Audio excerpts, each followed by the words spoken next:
excited here because there's so many questions coming into No, my head. yeah, go for it. One of the things, and I think I made it one of the times I came down and had breakfast with you, which was again was an eye opener for me, because with the time that we used to do that was at Fulham, where we lived together, really, because we travelled to London, and every other weekend we were together, and I found that was a massive plus for Warrington. You're obviously doing this sort of thing every day, and so it should be like that, The teams are a team all week, not just for 2 days. No, that's right.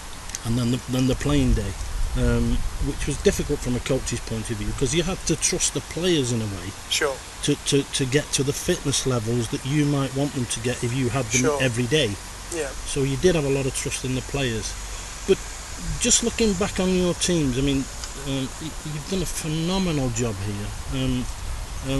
With the help of such a fantastic town, you know what this town means to me, and what this club means to me. Absolutely.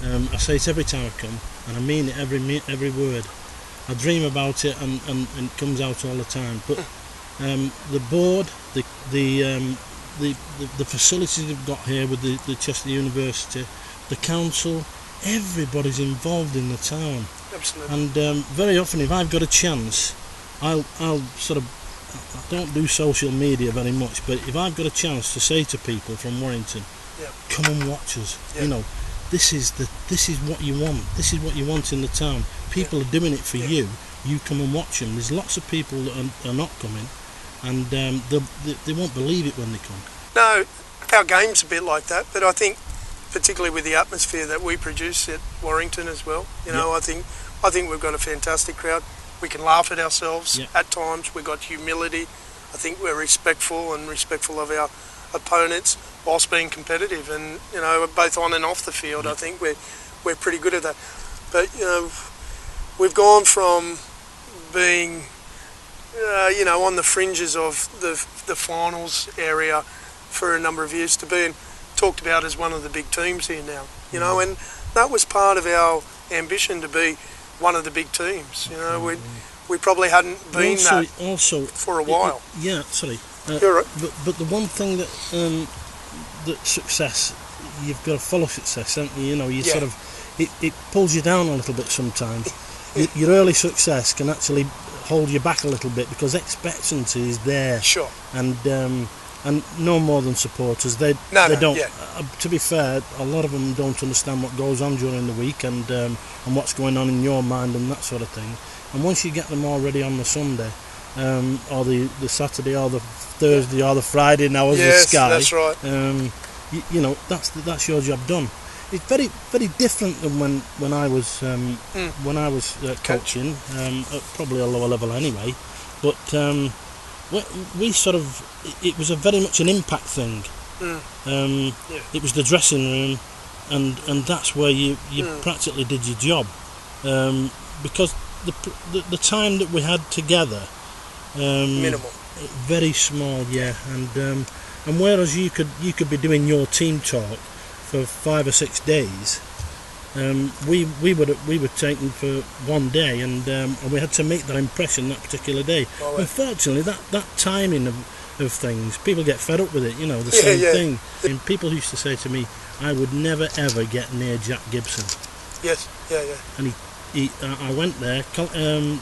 Roger Miller told me he was on the same plane as me, and a couple of others, and said, "You'll never get near him. Never get in his dressing room." Believe me, I went. He took me into his house. Yeah. I stayed overnight one night, and he lent me his station wagon the day after to go home. Yeah. And generous man. Yeah. And he took me in his dressing room, but I didn't go in with one of his attitudes that I know everything. I think that's what he didn't like. Yeah. I went to learn. Absolutely. And I did learn. And the same with Timmy Sheens as well. He was the same. I was in for 4 hours with him, listening to him, and he was fantastic. I think most decent coaches are generous. Yeah. And generous people in terms of their time. This is why I'm comparing you with them kind of people.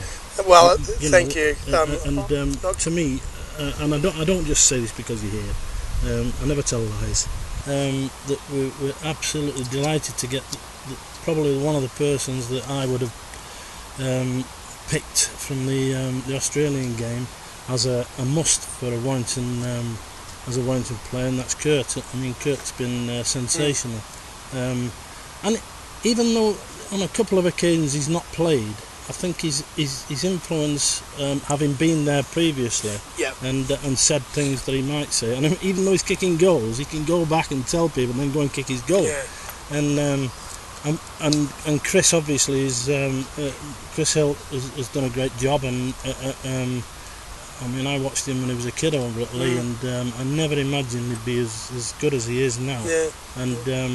And to be a leader as well, I probably didn't see that in him at Lee, but I think his enthusiasm, and I understand why you kept him as captain, because he was here before, and he's not done anything wrong. Kurt would do the job anyway, whatever happened on the field. Absolutely. And Kurt wouldn't have accepted the job in the short time that he was here before the season started. And they're all leaders in terms of their contributions, because I'm going to throw another couple in there. In terms of Ashton Sims has been terrific on and off the field. He's a good leader.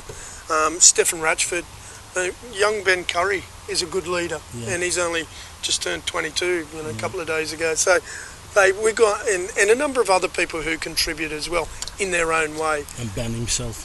Absolutely, Westwood, Benny Westwood. I think Ben's more of an action man. That's it. He lead by example. Action. That's right. So we've got a number of good leaders within our group. And they all contribute. But Kurt's done a terrific job here for us. He's a good compliment for Chrissy Sandow, who's more of a risk taker and got a spark in his game that I like to watch. And I think most people in rugby league, some days it doesn't all go right for risk takers. And that's where you need some steady people around, such as Kurt, to get you back on track. But they're good compliments. It's cogs in the wheel. Absolutely. Isn't it? I mean, the style of play today, obviously there's no scrums. People used to like to see the scrums. People used to like to compete in the scrums as well. And what are your thoughts on that? I mean, do you think it's a better game without the scrums, or does it not make much difference? It's a way of restarting the game, and I think some years ago there was some decisions made that whilst there was some competition in the scrums, there was a lot of rule breaking as well. The first thing you were taught as a halfback, a young halfback was how to feed it in the second row. Second thing, if you're a hooker, how to get a loose arm. Third thing was, can you kick your opposition in the shin? Times have changed, and I think television's changed some of those sort of things as well. Just as you look back in the history, and you're not fortunate perhaps to have seen some of the legends that I've seen, like Brian Bevan and all of them, and Jackie Edwards, but knowing what you do know about those sort of players, would you think that any of those players would be in your squad now? Absolutely, because they'd have the advantages of what we've got nowadays in terms of sports science as well. They did what they did on the back of pretty much raw talent and drive and ambition. And it's the age-old question of, would he have made it in today's? Absolutely. That question is asked millions of times by supporters, and I always say the same thing: if you're a good player, you're a good player in whatever age you live. Class. If you're a good player with great attitude, you can be a class player, and those players that kill it nowadays. They'd be in the gym 4 or 5 times a week. Just like, if they didn't do that, and they did it the old style, they wouldn't go anywhere near it. It's just our times have changed. If you were a pitman like you were in them days, you wouldn't make it. You couldn't. You can't. Hey, Roy, I really, once again appreciate that you're coming along. I think it's put a great twist on it. Being a former coach, former player, I think gives a great insight into what it's about for us. And I thought a lot of your questions were really relevant for people out there to find out some of the inner goings on of the club. So appreciate it, and welcome you back at any stage. Thanks, Tom. Thanks very much indeed. Good man. Thank you. I'll shake you. Good man.